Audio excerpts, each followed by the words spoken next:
Hello అండి. ఈరోజు మనం తెలుసుకోబోయే కథ లోకం తీరు. చాలా చిన్న కథ, చాలా అర్థం ఉందండి. చివరి వరకు చూడండి. మనం కథలోకి వెళితే, అనగనగా సీతారాంపురం అనే గ్రామం ఉందండి.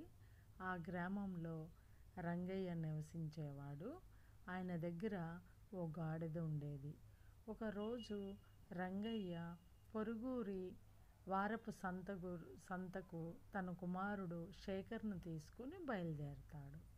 తిరిగి వచ్చేటప్పుడు సామాగ్రి మోయడం కోసం తమ వెంట గాడిదను తీసుకెళ్తారు.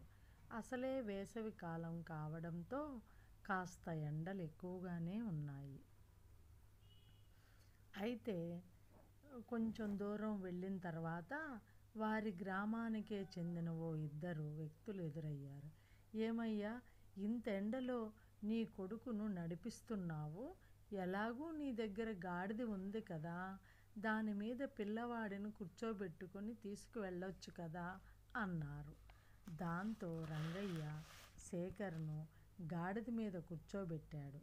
ఇలా మరికొంత దూరం వెళ్ళాక వయసులో కాస్త పెద్ద ఆయన ఎదురయ్యాడు.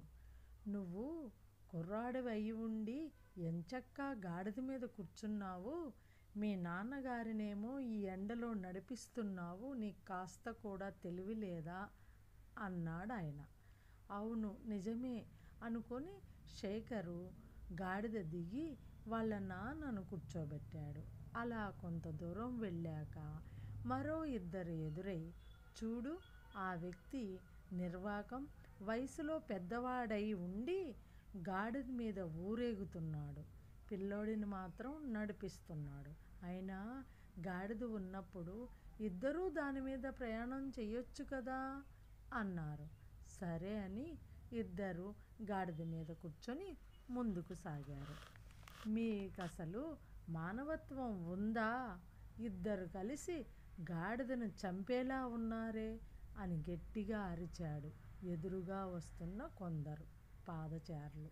అయ్యో, నిజమే కదా, గాడిద ఇద్దరిని ఎలా మోయగలదు అనుకొని తండ్రి కొడుకులిద్దరూ దాని మీద నుంచి కిందకు దిగారు. అది బాగా అలసిపోయి కనిపించింది. ఓ పెద్ద గోనె సంచిలో దాన్ని కూర్చోబెట్టి గట్టి కర్రకు కట్టి ఇద్దరూ తమ భుజాల మీద మోయడం ప్రారంభించారు. ఇలా కొంత దూరం నడిచాక, హే చూడండి, గాడిదను మనుషులు మోస్తున్నారు అని మరికొందరు వీళ్ళ దగ్గరకు వచ్చి బిగ్గరగా నవ్వారు.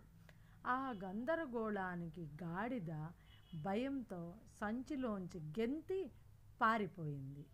అసలు ఈ లోకం తీరే ఇంత. ఏం చేసినా ఎవరో ఒకరు ఏదో ఒకటి అంటూనే ఉంటారు. ఇలా అందరి మాటలు వినకుండా మన పని మనం చేసుకుంటే సరిపోయేది అనుకున్నారు ఆ తండ్రి కొడుకులు. చూడండి ఫ్రెండ్స్, మనం ఏం చెయ్యాలి అనుకున్నది మనకి అనుకూలమైన వాతావరణంలో మనం నిర్ణయం తీసుకొని మనం చెయ్యాలి. అంతేగాని దారిని పోయే దానయ్య చెప్పే విషయాలు మనం పాటిస్తూ వెళితే ఈ రకమైన గందరగోళంతో గాడిదని వాళ్ళు ఎలా పోగొట్టుకున్నారో అలా మనం కొన్నిటిని పోగొట్టుకోవాల్సి వస్తుంది. అందువలన మనం చెయ్యవలసిన పని మీద శ్రద్ధాభక్తితో చూసి మన ప్రకారం మనకి అనుకూల వాతావరణాన్ని చూసుకొని వెళ్తూ ఉండాలి. అంతేగాని అందరితో సలహాలు తీసుకుంటూ అన్నీ పాటిస్తూ వెళ్తే ఈ రకంగా గాడిద దూకి పారిపోయినట్టు అవుతుంది. చూసారా అమ్మవారిని? బాయ్.